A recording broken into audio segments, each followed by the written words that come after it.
بسم الله الرحمن الرحيم. ومن أحسن قولا ممن دعا إلى الله وعمل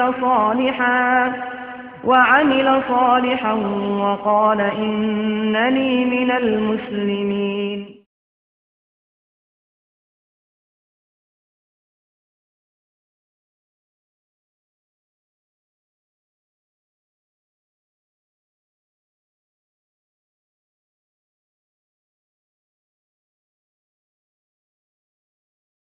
أعوذ بالله من الشيطان الرجيم. بسم الله الرحمن الرحيم. وأقيم الصلاة إن الصلاة تنهى عن الفحشاء والمنكر. وقال الله في موضع آخر وأقيم الصلاة طرفي النهار وزلفا من الليل إن الحسنات يذهبن السيئات ذلك ذكرى للذاكرين.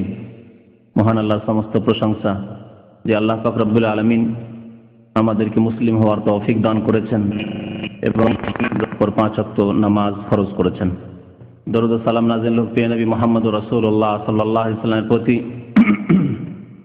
যিনি মহান আল্লাহর পক্ষ থেকে 7 আকাশের ওপর মেরাজে গিয়ে 5 ওয়াক্ত নামাজের তোহফা তার উম্মতের জন্য নিয়ে এসেছেন। আল্লাহুম্মা সাল্লি আলাইহি আল্লাহুম্মা বারিক আলাইহি।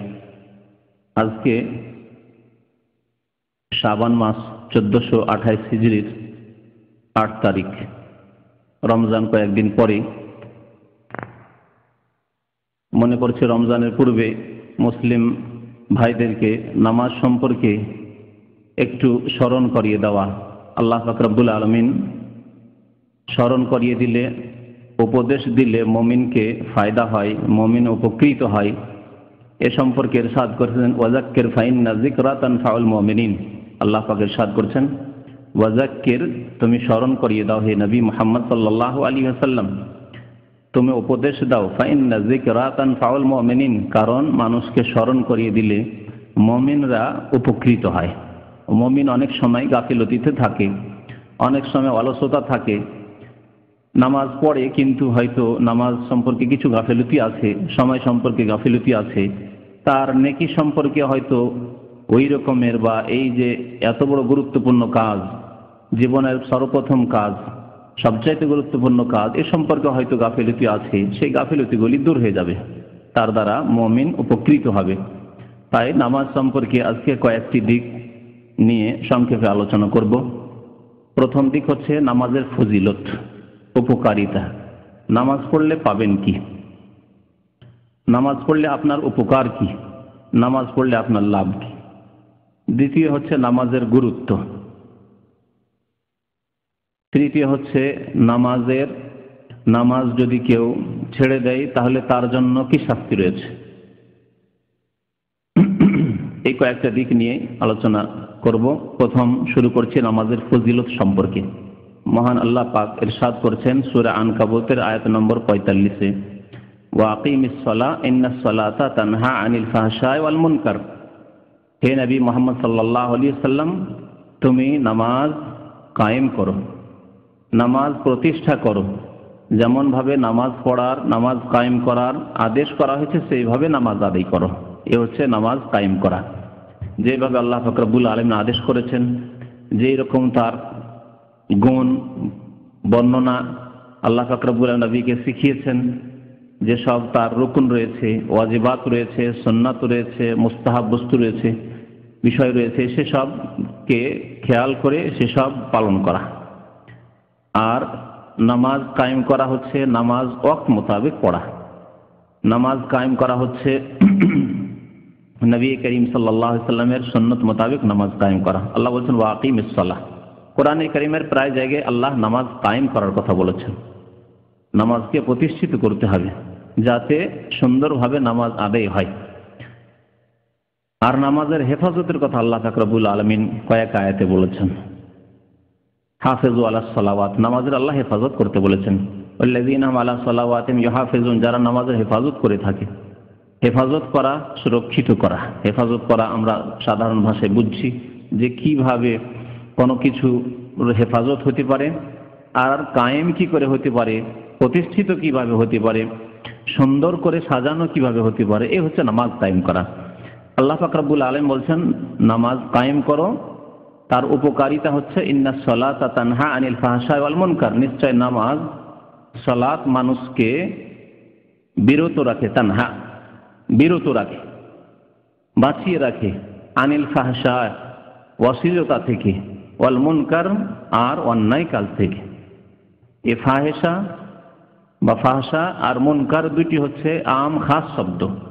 মুনকার হচ্ছে যে কোনো অবৈধ কাজ, নাজায়েজ কাজ, যে কোনো নিষিদ্ধ কাজ, হারাম কাজ, যে কোনো ইসলাম বিরোধী কাজ হচ্ছে মুনকার, যে কোনো গুনহার কাজ, পাপের কাজ হচ্ছে মুনকার। আর ফাহেসা হচ্ছে বিশেষ ধরনের পাপ, যেসব পাপ, যেসব গুনহা অত্যন্ত অশ্লীল এবং আল্লাহ রাব্বুল আলামিনের দ্বীনের সাথে সাথে মানুষের ফিতরত ঘৃণা করে। মানুষের প্রকৃতি যদি মানুষের মতো থাকে, একজন মুমিন মুসলিম মানুষ তার ফিতরত, তার প্রকৃতি ঘৃণা করে।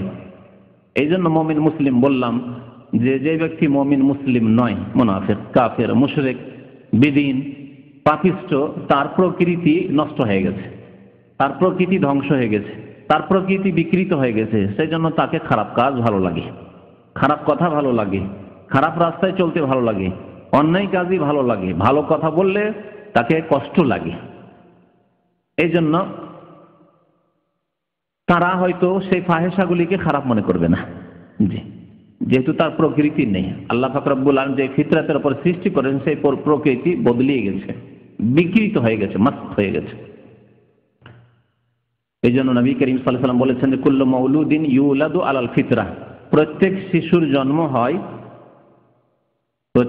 জন্ম হয় মায়ের পেট থেকে ভূমিষ্ঠ হয়ে আসে আলাল ফিতরা, ফিতরাতের উপর, তার ইসলামের প্রকৃতির উপর। ফিতরাতের ব্যাখ্যা করা হয়েছে ইসলাম বলে, আর ফিতরাতের শাব্দিক অর্থ হচ্ছে প্রকৃতি।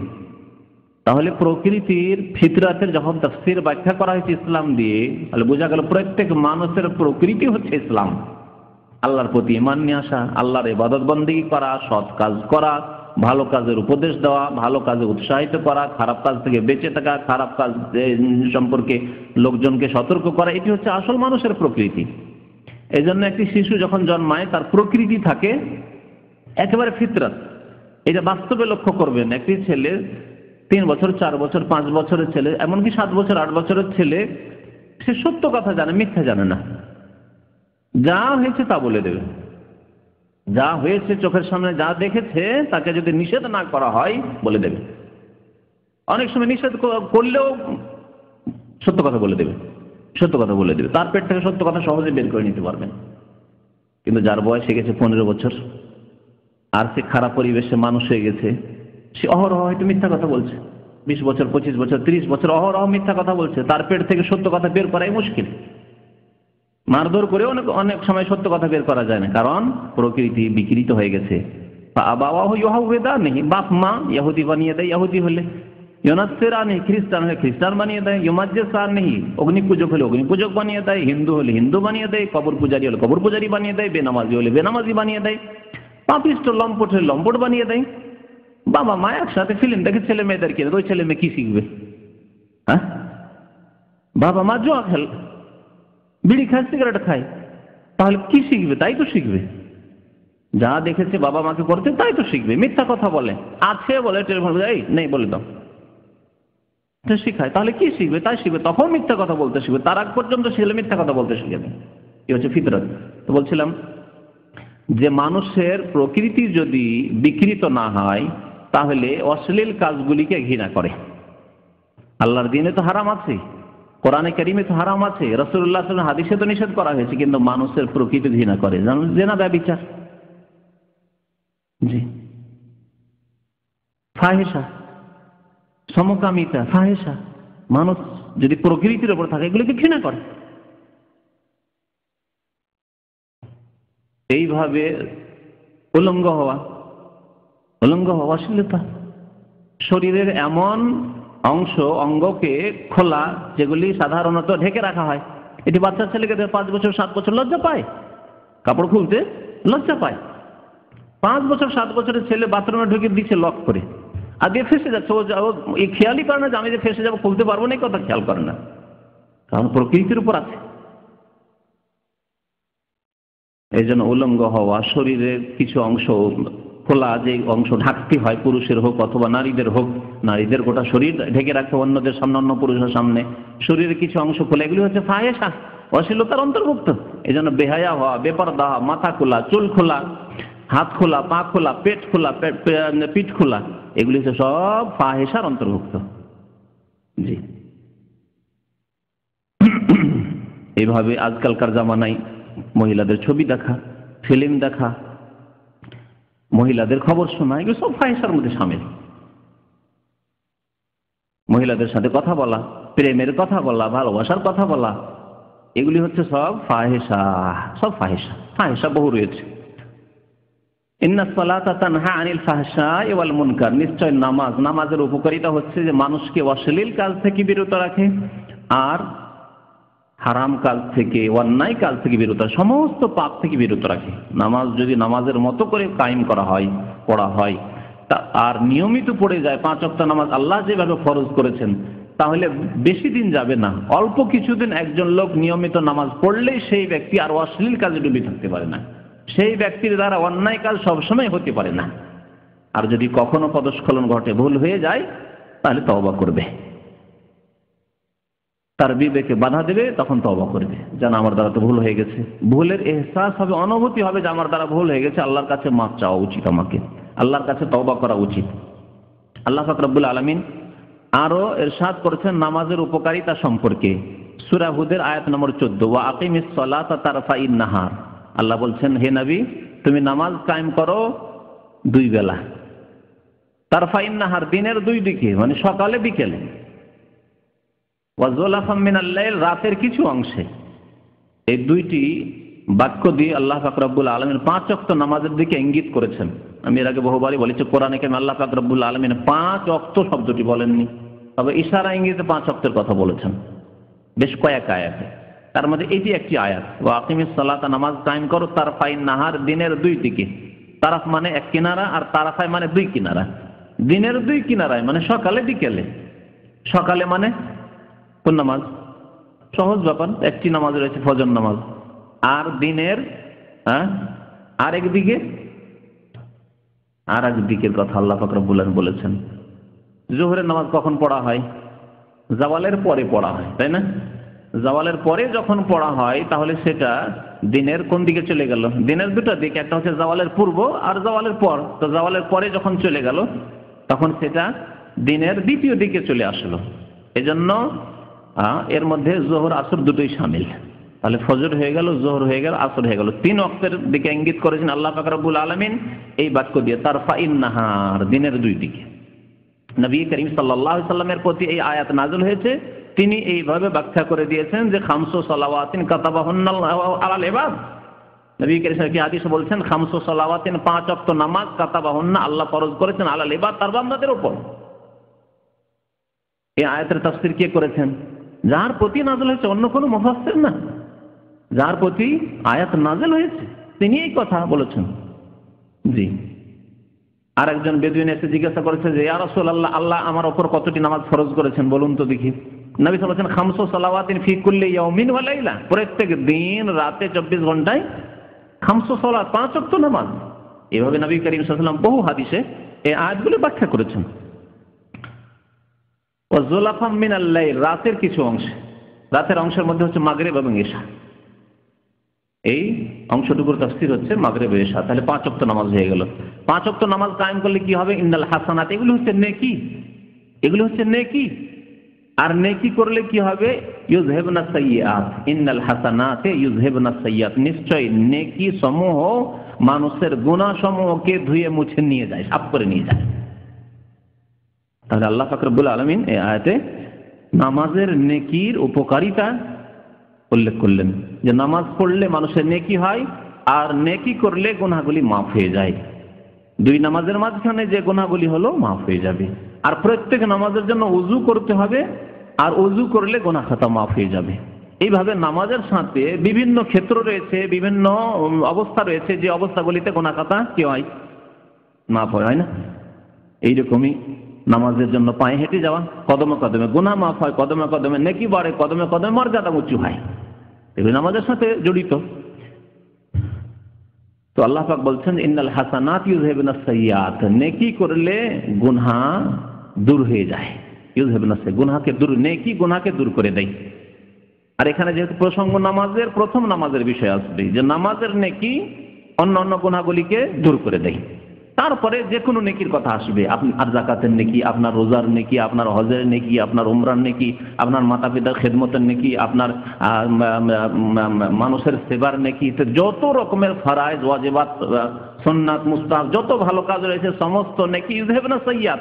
মানুষ নেকি করলেই গুনাহ দূরে সরে যায়, গুনাহ থাকে না, গুনাহ হয় না, অথবা হয়ে গেলে গুনাহগুলি মাফ হয়ে যায়, গুনাহগুলি মাফ হয়ে যায়, সাগীরা গুনাহ ছোট গুনাহগুলি মাফ হয়ে যায়। আর এই নেকিগুলি করার সাথে সাথে তওবা করতে হবে যদি কাবিরা গুনাহ থেকে থাকে।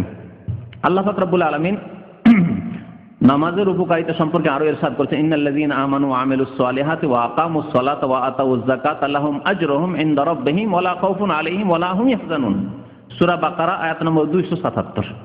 মহান আল্লাহ ইরশাদ করেছেন, নিশ্চয় যারা ঈমান নিয়ে এসেছে, ঈমান শর্ত, ঈমান ছাড়া কোনো কিছু কাজে আসবে না, ঈমান ছাড়া নামাজ কাজে আসবে না। যদি ঈমানে শিরক থাকে, এজন্য বারবারই বলি, যদি মুসলিম সমাজে শিরক থাকে তাহলে কোনো ইবাদত কাজে আসবে না, নামাজই কাজে আসবে না, তাহলে আর অন্য ইবাদত কি কাজে আসবে? মাতা পিতার খেদমত করছেন, ছোট ছোট ভাইকে পড়িয়ে মানুষ করলেন, কত রকমের যে আপনি খেদমত করলেন, বিশেষ করে টাকা পয়সা খরচ করে যে সব কাজগুলি আমাদের দেশের মানুষরা করে, নামাজ না পড়লে এই কাজগুলি করে। কত টাকা পয়সা যে কত বছর ধরে ইনকাম করে ভাই বোনকে মানুষ করেছে, বোনগুলির বিয়ে দিয়েছে, এমনকি ভাইয়েরও বিয়ে দেয় আমাদের দেশের মানুষরা করে না? ভাইয়েরও বিয়ে দিয়েছে, নিজে তো বিয়ে করেছে, নিজের বিয়ে লেট করেছে, ভাইয়ের বিয়ের জন্য, বোনের বিয়ের জন্য। এগুলি সব আমাদের দেশের, আমাদের সমাজের নেকির কাজ। কিন্তু এই নেকিগুলি কাজে আসবে না যদি তৌহিদ, আল্লাহর একত্ব না থাকে, যদি কবর মাজার পূজা ঢুকে থাকে, কবরের সেজদা ঢুকে থাকে তার আকীদা আমলে, কবরে গিয়ে পাবো কিছু চাইবো যদি ঢুকে থাকে, কবরে গিয়ে খাসি মোরগ জবাই করে, চাদর চড়ায়, যদি কবর পাকা করে, হ্যাঁ কবর ভক্ত হয়, পীর ভক্ত হয়, তাহলে কোনো কিছু কাজে আসবে না। আর কাজে আসবে না নামাজ না থাকলে। নামাজ নেই অথচ মাশাআল্লাহ আপনি 10 বছরের সৌদি আরবের কামাই আয় উপার্জন সব ভাই বোন মানুষ করে তাদের বিয়ে সাজিতে লাগিয়ে দিয়েছেন, আর মাতা পিতা যা বলেছে তাই করে, কত জমি জায়গা যে মা বাবার নামে করে দিয়েছেন, অনেকে ভাই বোনের নামও করে দেন। কোনো কিছু কাজে আসবে না যদি তাওহীদ না থাকে, নামাজ না থাকে। দুইটি বস্তু থাকতেই হবে, না হলে অন্য কোনো আমল কাজে আসবে না, স্পষ্ট কথা। আল্লাহ বলছেন যারা ঈমান নিয়ে আসলো, ঈমান ওয়া আমিলুস সালিহাত, এবং ভালো কাজগুলি করলো, সালিহাত করলো, ওয়া আকামুস সালাত, ভালো কাজ, এই কথাটি আম, ব্যাপক, সমস্ত ভালো কাজকে শামিল। একজন মানুষ তাহলে ভালো কাজ কেমন করে জানবে? কতক ভালো কাজ আছে যেগুলি জানার কোনো উপায় নেই, আর কতক ভালো কাজ আছে যেগুলি মানুষ বিবেক দিয়ে জানতে পারে, বুঝতে পারে যেগুলি ভালো কাজ। যেমন মানুষ হিসাবে বুঝে সত্য কথা, যে মিথ্যা বলে সেও বুঝে যে সত্য কথা বলা কি ভালো কাজ, বুঝে। মানুষের সাথে ভালো ব্যবহার করা, নম্র ব্যবহার করা ভালো কাজ, এগুলি বুঝে। মানুষের সাথে চুক্তিতে আবদ্ধ থাকা, ওয়াদা পুরা করা, কথার পাকা হওয়া ইত্যাদি ইত্যাদি, এগুলি ভালো কাজ বুঝে। জি, মানুষকে ধোকা না দেওয়া, প্রতারিত না করা, ভাওতাবাজি না করা, 2 নম্বরি না করা, এগুলি ভালো কাজ, এগুলি বুঝি। তো বহু ক্ষেত্রে ভালো কাজ আমরা বুঝি। মাতা পিতার সেবা তো অমুসলিম কাফেরও বুঝে। বহু হিন্দু রয়েছে অনেক মুসলিম চাইতে বেশি মা বাবার খেদমত করে। তাহলে এইগুলি অনেকেই সাধারণ জ্ঞান, আল্লাহ যেটুকু বিবেক দিয়েছেন তা দিয়ে বহু ভালো কাজের কথা বুঝি। দুর্বলের ওপর দয়া করতে হবে, আর বড়দের শ্রদ্ধা করতে, সম্মান করতে হবে, এগুলি কথা সাধারণ মানুষ বোঝে এগুলি কথা, নেকির কথা এগুলি। নবী করিম সাল্লাল্লাহু আলাইহি ওয়াসাল্লাম বলেছেন, লাইসা মিন্না মান লাম ইয়ারহাম সাগীরানা ওয়া লাম ইউক্কির কাবীরানা, আমার উম্মতের অন্তর্ভুক্ত ওরা না যারা বড়দের সম্মান করে না আর ছোটদের উপর রহম করে না, দয়া করে না। নবী সাল্লাল্লাহু আলাইহি ওয়াসাল্লাম বলেছেন। আমরা নিজের বিবেক দিয়েও বুঝছি এবং আল্লাহর নবীর হিদায়াতও আমাদের সামনে রয়েছে। কিন্তু একজন অমুসলিম, একজন মূর্খ, একজন জাহেল, সে তার বিবেক দিয়ে বুঝে যে বড়দের সম্মান করতে হয় আর ছোটদের উপর দয়া করতে হয়, দুর্বলদের উপর দয়া করতে হয়। তাহলে বহু কাজ আছে যেগুলি মানুষের সাধারণ জ্ঞান দিয়ে বুঝতে পারে যেগুলি ভালো কাজ, এগুলি খারাপ কাজ। কিন্তু বহু ভালো কাজ আছে যেগুলি ফরজ, কিন্তু মানুষ বিবেক দিয়ে বোঝা সম্ভবই না, অসম্ভব যে বিবেক দিয়ে সেগুলি উপলব্ধি করবে যে এই ভালো কাজগুলি আমাকে করা উচিত। যেমন 5 ওয়াক্ত নামাজ, আপনি কেমন করে বুঝবেন যদি আল্লাহ না জানাতেন, তার রাসূল যদি না জানাতেন 5 ওয়াক্ত নামাজের কথা, তার গুরুত্ব যদি না বলতেন, তো 5 ওয়াক্ত নামাজ যে এত গুরুত্বপূর্ণ, মুসলিম জীবনে প্রথম কাজ হচ্ছে নামাজ 5 ওয়াক্ত, কেমন করে বুঝতেন? এটা বিবেকের উপর ছেড়ে দিলে হবে না। আর 5ই বা যে ভালো কাজ, 6 ভালো নয়, 4ও ভালো নয়। হ্যাঁ, 1 ওয়াক্ত ছেড়ে দিলে জাহান্নামে চলে যান। ফজর ছাড়েন, শুধু 4 ওয়াক্ত পড়েন মাশাআল্লাহ, কিন্তু 1 ওয়াক্ত পড়েন না, জাহান্নামী। এটা বিবেক দিক বুঝার বিষয়? বিবেক দিক বুঝার বিষয় নাই। শতকরা 2.5 টাকায় যাকাত দিতে হবে, এটা বিবেক দিয়ে বোঝার বিষয় নাই। হ্যাঁ, মানুষকে দান খেরাত করতে হবে, মানুষের উপকার করতে হবে, এটা তো বিবেক দিয়ে বোঝা যায়। কিন্তু শতকরা 2.5 টাকা ফরজ, এটা দিতেই হবে। 5 টাকাও ফরজ নয়, আর 2 টাকা দিলেও কাজ হবে না, শতকরা 2.5% দিতে হবে আপনাকে, সোনা চাঁদি টাকা পয়সা। এটা বিবেক দিয়ে বোঝা যায় না। তো দ্বীন-ই ইসলামের বেশ কিছু বিধিবিধান রয়েছে, তার মধ্যে বহু ফরজ ওয়াজিবাত রয়েছে, যেগুলি মানুষ বিবেক দিয়ে বুঝতে পারে না।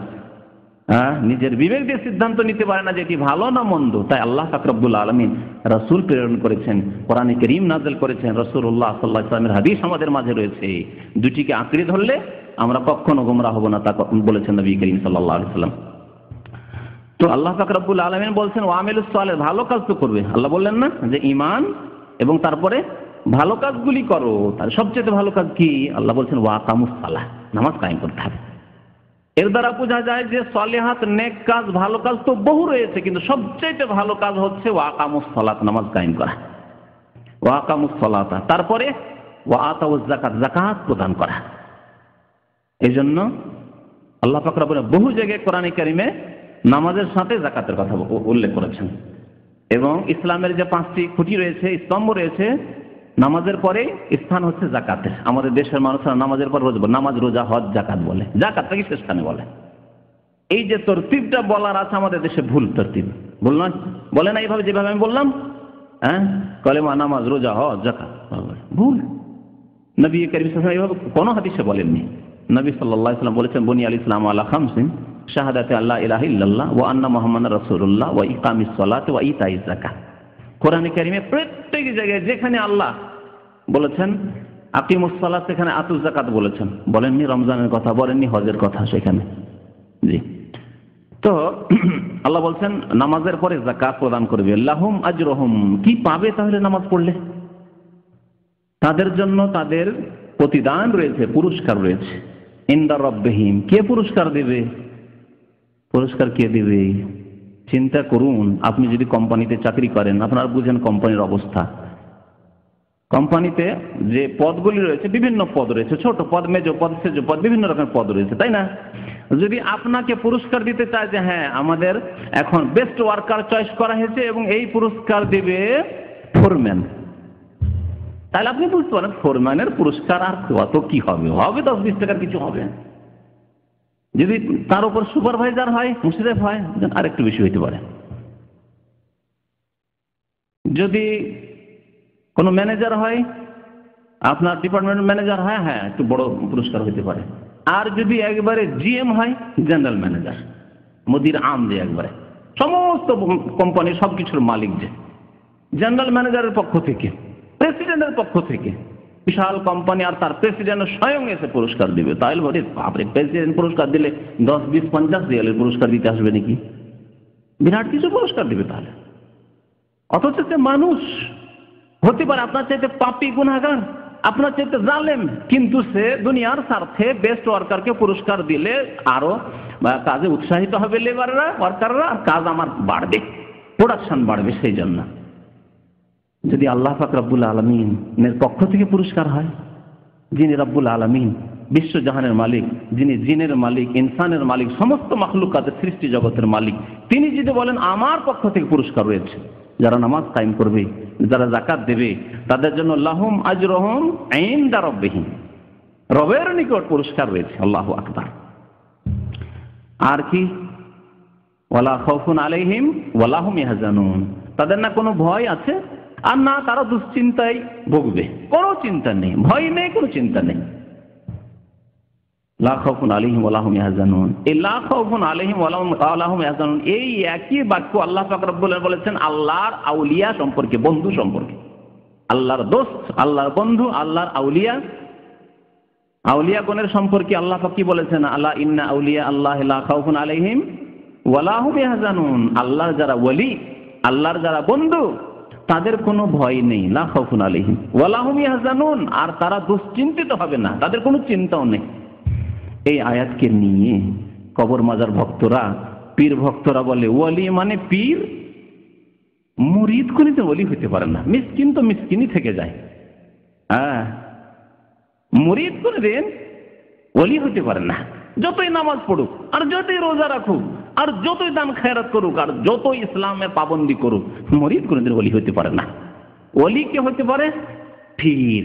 কারণ পীর না হলে কেরামত দেখাতে পারে না, পীর না হলে কেরামতি দেখাতে পারে না, আর কেরামতি না হলে ওলি হতে পারে না। এই বিদাতি শিরকি ধারণা রয়েছে ওলি সম্পর্কে ভারত, বাংলাদেশ, পাকিস্তানের অধিকাংশ মানুষের। অথচ আল্লাহ পাক রব্বুল আলামিন যেই পুরস্কারের ঘোষণা করেছেন ওলির জন্য, সেই পুরস্কারের ঘোষণা করেছেন নামাজি, যাকাত প্রদানকারীর জন্য। আয়াত দুটি আপনাদের সামনে আছে, নাই? কোনো পার্থক্য আছে আল্লাহ পাক রব্বুল আলামিনের বাণীতে কোনো পার্থক্য আছে? লা খাউফুন আলাইহিম ওয়া লা হুম ইয়াহজানুন, নামাজের ক্ষেত্রে আকামুস সালাত ওয়া আতাউজ যাকাত যারা করবে, নামাজ কায়েম করবে, যাকাত দিবে, তাদের জন্য। আর আল্লাহর ওলি তো তারাই, সেই জন্য একই পুরস্কার। যারা ঈমান নিয়ে আসার পরে নেক আমল করবে, ঈমানের সাথে শিরকের সংমিশ্রণ করবে না, আর নেক আমলের দ্বার যত রয়েছে সবগুলিতে প্রবেশ করবে আর ভালো আমল করতে থাকবে, তার মধ্যে সবচেয়ে ভালো আমল হচ্ছে নামাজ কায়েম করা, তা করবে, যাকাত দেওয়া, তা করবে, তাদের জন্য আল্লাহর কাছে পুরস্কার রয়েছে, রবের কাছে পুরস্কার রয়েছে, আর তাদের কোনো ভয় নেই, তাদের কোনো চিন্তা নেই। তারাই যেহেতু আল্লাহর বন্ধু, আল্লাহর দোস্ত, আল্লাহর ওলি। প্রত্যেক নেক বান্দা আল্লাহর ওলি হতে পারে, সে সাধারণ মানুষ হোক, মিসকিন গরিব হোক, আর যে কেউ হোক না কেন, আলেম হোক আর জাহেল হোক, আল্লাহর সাথে যদি সম্পর্ক মজবুত থাকে তাহলে সেই আল্লাহর ওলি হতে পারে। এটি হচ্ছে ইসলাম, এই হচ্ছে দ্বীন ইসলাম। আর বিদাতি ধারণা যে ওলি তারাই যারা কবর মাজার নিয়ে আছে, যারা মুরিদ বানাতে পারছে, যাদের মুরিদের সংখ্যা যত বেশি তারাই হচ্ছে আল্লাহর ওলি। অথচ তার শিরকে ডুবে আছে, বিদাতে ডুবে আছে, তারা আল্লাহ এবং রসুলের কত যে নাফরমানি করছে, কত যে নাজায়েজ কাজ করছে এবং কত শিরক বিদাতের পথ দেখাচ্ছে, তারাই শিরক বিদাতের পথগুলি খুলেছে। নাহলে কবর মাজার পূজার পথ খুলতো না যদি এই পীর মুরিদির ব্যবসা ভারত উপমহাদেশে না আসতো। তাসাউফ যদি না আসতো, পীর মুরিদি না আসতো, তাহলে কোনো কবরের পূজা শুরু হতো না। এই সুফিবাদের ফলাফল হচ্ছে কবর পূজা, মাজার পূজা। আল্লাহ পাক রব্বুল আলামিনের পক্ষ থেকে এই পুরস্কার পেলেন। আল্লাহ পাক রব্বুল আলামিন আর এক মহা পুরস্কারের কথা বলেছেন নামাজের, কোরআনে কারিমে সূরা মুমিনুনের 1 নম্বর আয়াত থেকে শুরু করে 11 নম্বর আয়াত পর্যন্ত। এখানে দুইবার করে আল্লাহ নামাজের কথা উল্লেখ করেছেন। এক তো প্রথম আয়াতে কাদ আফলাহাল মুমিনুন আল্লাযীনা হুম ফি সালাতিহিম খাশিউন, দ্বিতীয় আয়াত, প্রথম আয়াত দ্বিতীয় আয়াত। আল্লাহ বলছেন ওই মুমিনরা সফল কাম হবে, কাদ আফলাহাল মুমিন, ওই মুমিনরা সফল কাম হবে, আল্লাযীনা হুম ফি সালাতিহিম খাশিউন, যারা তাদের নামাজে বিনয়ী, নামাজ পড়ার মতো নামাজ পড়ে, খুশু খুজুর সাথে একাগ্র চিত্তে আল্লাহ রাব্বুল আলামিনের সামনে হাজির হয়েছে। আল্লাহ রাব্বুল আলামিনকে যেন দেখতে পাচ্ছি, আর না হলে আল্লাহ কমপক্ষে আমাকে প্রত্যক্ষ করছেন, দেখছেন, এইভাবে ইবাদত বন্দেগী করার কথা নবী করিম সাল্লাল্লাহু আলাইহি ওয়াসাল্লাম হাদিসে উল্লেখ করেছেন। যে মর্যাদাকে ইহসানের কথা বলেছেন, নিষ্ঠার সাথে ইখলাসের সাথে ইবাদত করা। তারপরে বেশ কিছু গুণ আল্লাহ পাক রব্বুল আলামিন মুমিনের উল্লেখ করার পরে আবার শেষখানে ইতি টানছেন আল্লাহ পাক রব্বুল আলামিন, কি বলে? ওয়াল্লাযীনা হুম আলা সালাওয়াতিহিম ইউহাফিজুন, আর ওই মুমিনরাই সফল কাম হবে যারা নামাজের হেফাজত করে থাকে। যারা নামাজের কি করে? ইউহাফিজুন, হেফাজত করে থাকে। আল্লাহ তো এক পুরস্কারের কথা বলে দিয়েছেন যে তারা মুক্তি পাবে, যথেষ্ট ছিল। আল্লাহ পাক রব্বুল আলামিন মানুষকে উৎসাহিত করার জন্য যে দেখো কেমন সফল কাম হবে, শোনো, উলাইকা হুমুল ওয়ারিসুন আল্লাযীনা ইয়ারিসুনাল ফিরদাউসা হুম ফিহা খালিদুন, এরাই তো ওয়ারিস হবে, এরাই তো উত্তরাধিকারী হবে। কিসের ওয়ারিস হবে? ধন সম্পদের। আম্বিয়া কিরাম ধন সম্পদের ওয়ারিস বানাতেন না। আম্বিয়া কিরামের যারা নায়েব, তাদেরকে এলমের ওয়ারিস বানিয়েছেন। যারা এলম, দ্বীনের এলম হাসিল করবে, কোরআনের জ্ঞান হাসিল করবে, রাসূলুল্লাহ সাল্লাল্লাহু আলাইহি ওয়াসাল্লাম হাদিসের জ্ঞান হাসিল করবে, তারাই নবীর ওয়ারিস। আর এরা কিসের ওয়ারিস হবে? মুমিন যারা নামাজি, যারা নামাজের হেফাজত করে, নামাজে যারা বিনয়ী, আল্লাযীনা ইয়ারিসুনাল ফিরদাউস, আল্লাহ বলেন এরা ফিরদাউসের ওয়ারিস হবে, এরা ফিরদাউসের উত্তরাধিকারী হবে, ওয়ারিস হবে। আল্লাহ পাক রব্বুল আলামিন এই আয়াতের তাফসীরে রয়েছে যে আল্লাহ পাক রব্বুল আলামিন প্রত্যেক মানুষের জন্য জান্নাতে একটি করে স্থান তৈরি করেছেন। প্রত্যেক মানুষের জন্য, সে মুসলিম হোক অমুসলিম, সবার জন্য জান্নাতে স্থান আছে। সবাই যদি আল্লাহর ইবাদত বন্দেগী করে, সারা বিশ্বের মানুষ মুসলিম হয়ে যায়, মুমিন হয়ে যায়, আর সবাই যদি আল্লাহর ইবাদত বন্দেগী সবার জায়গায় জান্নাতে আছে, আল্লাহ তৈরি করেছে। এই জন্য কবরে যখন চলে যাবে তো গুনাহগারকে দেখানো হবে, জান্নাতের স্থান দেখানো হবে আর জাহান্নাম দেখানো হবে, আর বলে হাযা মাকআদুক, হাযা মাকআদুক, এই তোমার স্থান ছিল, তুমি যদি ঈমান নিয়ে আসতে আর নামাজ পড়তে, যদি সৎ আমল করতে, কিন্তু আল্লাহ পাক রব্বুল আলামিন তোমার স্থান বদলিয়ে দিয়েছেন, কারণ তুমি ঈমান নিয়ে আসনি, নামাজ কায়েম করনি, জাহান্নামে তোমার স্থান তৈরি করে দিয়েছেন। তাহলে স্থান ছিল, ওর স্থানটা তো খালি থেকে গেল, ঠিক না? এইভাবে বহু কাফের রয়েছে আজকে পৃথিবীতে, কাফের সংখ্যা বেশি, বেনামাজের সংখ্যা বেশি, পাপিষ্ঠর সংখ্যা বেশি, গুনাহগারের সংখ্যা বেশি। তাহলে এরা জান্নাত থেকে যে মাহরুম, বঞ্চিত হবে, তাদের জায়গাগুলি তো খালি থাকবে। আর মুমিন সৎকর্মশীল তারা জান্নাতে যাবে, আর জান্নাতের নিজের জায়গা পেয়েও আবার ওই জায়গাগুলি তারা ওয়ারিস হবে, উত্তরাধিকারী হবে। কাফের চলে গেছে, বেনামাজি চলে গেছে জাহান্নামে, যে মুশরিক চলে গেছে জাহান্নামে, বিদআতি চলে গেছে জাহান্নামে, এদের জায়গাগুলির ওয়ারিস কারা হবে? আল্লাযীনা ইয়ারিসুনাল ফিরদাউস ওয়া হুম ফিহা খালিদুন। যারা নামাজের হেফাজত করেছে, নামাজে খুশু খুজু করেছে, নামাজে বিনয়ী হয়েছে, তারা জান্নাতুল ফিরদাউসের ওয়ারিস হবে এবং হুম ফিহা খালিদুন, সেখানে চিরকাল অবস্থান করবে, চিরকাল থাকবে। আল্লাহ, যদি জানি না আমরা ক বছর বাঁচবো, বলতে পারেন ক বছর বাঁচবো? কেউ বলতে পারবেন না। এই বছরটা যাবে কি যাবে না, এই বছর তো দূরের কথা, রমজান পাবো কি পাবো না, আপনি পাবেন কি পাবেন না, কেউ বলতে পারেন না। আমাদের এক ভাই এখানে আছেন, মাঝে মাঝে আসেন এখানে বক্তব্য আসেন, ওর ভাই, তার ভাইকে আমি চিনি, এখানে আল রাশেদ কোম্পানিতে চাকরি করে, আমাদের অনেক ভাইরা জানেন, নামাজি মানুষ। তো রাত্রে শুয়েছে, সুস্থ মানুষ, রাত 2টার সময় হার্ট অ্যাটাক করে সেই রাতে মারা গেছে। গত সপ্তাহের কথা। তাহলে যেই অবস্থাটি হয়েছে ওই ভাইয়ের, আল্লাহ তাকে জান্নাত নসিব করে, তার গুনাহ খাতা মাফ করে, সেই অবস্থা আমার হতে পারে না? আপনাদের প্রত্যেকের হতে পারে না? অবশ্যই হতে পারে। যে আপনি রাত্রে আজকে বক্তব্য শুনলেন, বক্তব্য করলাম, গিয়ে শুইলাম, আর ফজর হলো না, আমাদের হতে পারে না? তারপরেও যদি এখনই সুসংবাদ দিয়ে দেওয়া হয় কাউকে, একটা উদাহরণ দিচ্ছি, যে তোমাকে সৌদি ন্যাশনালিটি দেওয়া হবে, কারণ এই ন্যাশনালিটিকে আমরা গুরুত্বের নজরে দেখছি, আরে মক্কায় থাকতে পাবো রে, মদিনায় থাকতে পাবো, মক্কা মদিনার দেশের নাগরিক, স্বাভাবিক কথা। যদি আমরা ধর্মীয় চেতনা নিয়েও যদি দেখি, ধর্মীয় দৃষ্টি নিয়েও দেখি, তবুও আমাদের জন্য একটা দুনিয়ার ভালো নিয়ামত একটা। আর যারা দুনিয়ার দৃষ্টিভঙ্গি নিয়ে দেখছে, সেই ক্ষেত্রেও কম নয়। আর সেই ক্ষেত্রে যদি ওই দেশগুলির কথা বলি, যে দেশের ন্যাশনালিটি নেওয়ার জন্য মানুষ কত রকমের যে রাস্তা অবলম্বন করছে, ওই দেশের মহিলাদেরকে বিয়ে করছে, আর 2 নম্বরই বিয়ে করছে, এক মহিলাকে 10 জন 20 জন 50 জন কন্ট্রাক্টর বিয়ে করে রাখছে, আর মহিলা গিয়ে কেস করছে আদালতে, যায় আমার স্বামী, সুতরাং একে আমাকে নাগরিকত্ব দিতেই হবে, একে আমার স্বামীকে নাগরিকত্ব যেমন দেওয়া হয়ে গেল, আপনাকে স্পর্শ করতে দেবে না, শুধু টেলিফোনে, হ্যাঁ তোমাকে ন্যাশনালিটি দেওয়াই দিচ্ছি, আপনি তার স্বামী। আর তারপরে নাগরিকত্ব যেমন দেওয়া হলো, তখন ওকে খালাস, ন্যাশনালিটি পেয়ে গেছে, হয়ে গেল। তো এই সব নাগরিকত্ব পাওয়ার জন্য অথচ কদিন বাঁচবেন জানেন না। কত খুশি আপনি এই সুসংবাদ যদি পেয়ে যান যে এই দেশের নাগরিকত্ব আমি পেয়ে যাব, আমাকে একবার নিশ্চিতভাবে মালিকের পক্ষ থেকে বলে দেওয়া হয়েছে, খুশির শেষ নাই, তাই না? যে চিরকাল থাকতে পাবো, কন্ট্রাক্টে আছি, একামা আছি, এখনই যদি মালিকের সাথে একটু এদিক সেদিক হয়, পাট করে এক্সিট লাগিয়ে দিয়ে কখন যে এয়ারপোর্টে পৌঁছে দিবে, বলবে যে চলো একটু কাজ আছে, 91 একটু কাজ আছে, 91 করে দিল, এয়ারপোর্টে একটু কাজ আছে, একটা লোক আসছে, ওকে নিতে যাচ্ছি কি আপনাকে দিতে যাচ্ছে, এরকম বহু ঘটনাই ঘটছে। তো কথা হচ্ছে যে আপনি যদি নাগরিকত্বের সুসংবাদ পেয়ে যান, তো কি বুঝতে পারছেন যে আমি কমপক্ষে এখানে থাকতে পারবো, স্থায়ীভাবে থাকতে পারবো, যে কদিন বেঁচে আছে স্থায়ীভাবে থাকতে পারবো, এর জন্য কত খুশি। তাহলে জান্নাত সম্পর্কে আল্লাহ পাক রব্বুল আলামিন বলছেন হুম ফিহা খালিদুন, শুনে তো এত খুশি হইলেন না? তো হচ্ছে কি আমরা মুসলমান এরকম খুশি যে আখিরাত তো চিরকালের স্থান, চিরকালের ঘর, সেখানে 2টি স্থান আছে, জান্নাত না হয় জাহান্নাম।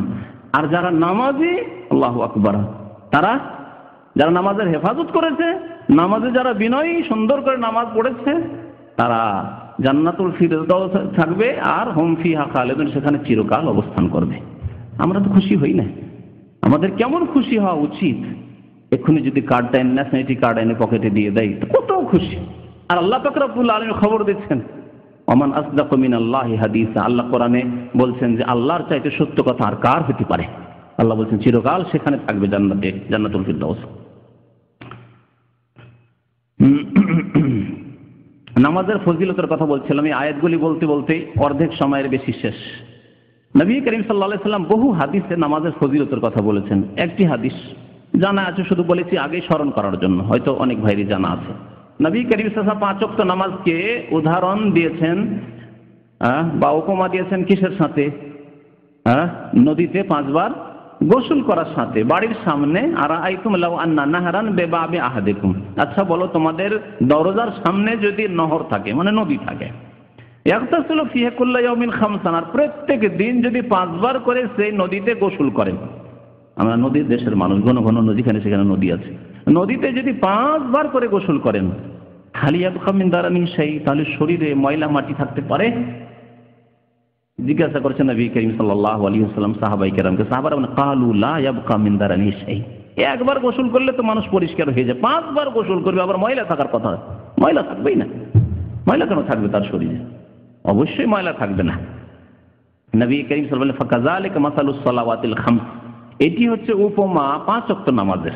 5 ওয়াক্ত নামাজের উপমা। 5 ওয়াক্ত নামাজ পড়লে ইয়ামহুল্লাহু বিহিন্নাল খাতায়া, এই 5 ওয়াক্ত নামাজ দ্বারা আল্লাহ পাক রব্বুল গুনাহ খাতা সব ধুয়ে মুছে সাফ করে দেবেন, মাফ করে দেবেন।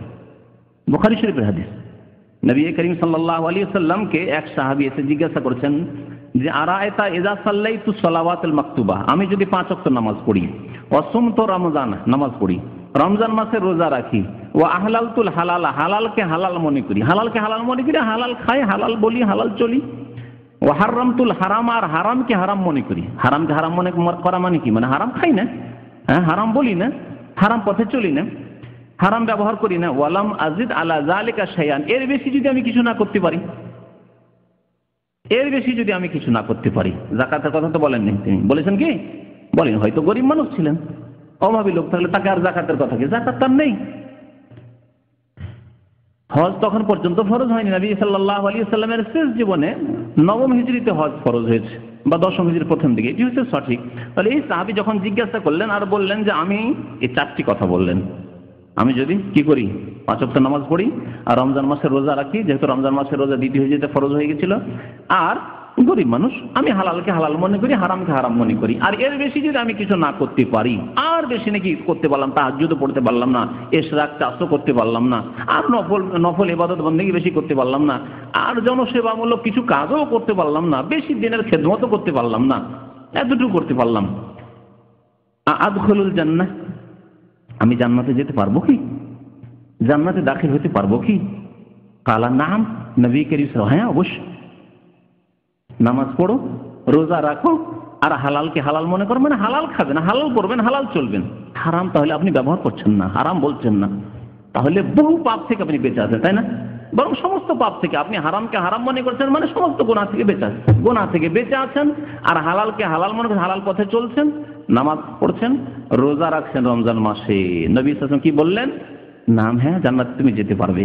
ওই সাহাবী বলেন ওয়াল্লাহি, আল্লাহর কসম করে বলছি, লা আজিদু আলা যালিকা শাইআন, তাহলে আমি আর বেশি আর করব না, যথেষ্ট। বেদুইন মানুষ তো, যখন জান্নাতে এই দিয়ে যেতে পারবো যথেষ্ট আমার জন্য, আমি গরিব মানুষ, বা যথেষ্ট। গরিব মানুষকে বলবেন তুমি দান করিও, কোথেকে দান করেছে, নিজেই খেতে পাই না। আবু হুরায়রা রাদিয়াল্লাহু তাআলা আরেকটি হাদিস বর্ণনা করেছেন, মুসলিম শরীফের হাদিস, বলছেন আসসালাওয়াতুল খামসু ওয়াল জুমআতু ইলাল জুমআহ ওয়া রমাদানু ইলা রমাদান মুকাফফিরাতুন লিমা বাইনাহুন্না ইযা ইজতুনিবাল কাবায়ের। 5 ওয়াক্ত নামাজ যারা পড়বে, জুমার নামাজ পড়বে, আর রমজান মাসে রোজা রাখবে, তাদের সব গুনাহগুলি মাফ হয়ে যাবে।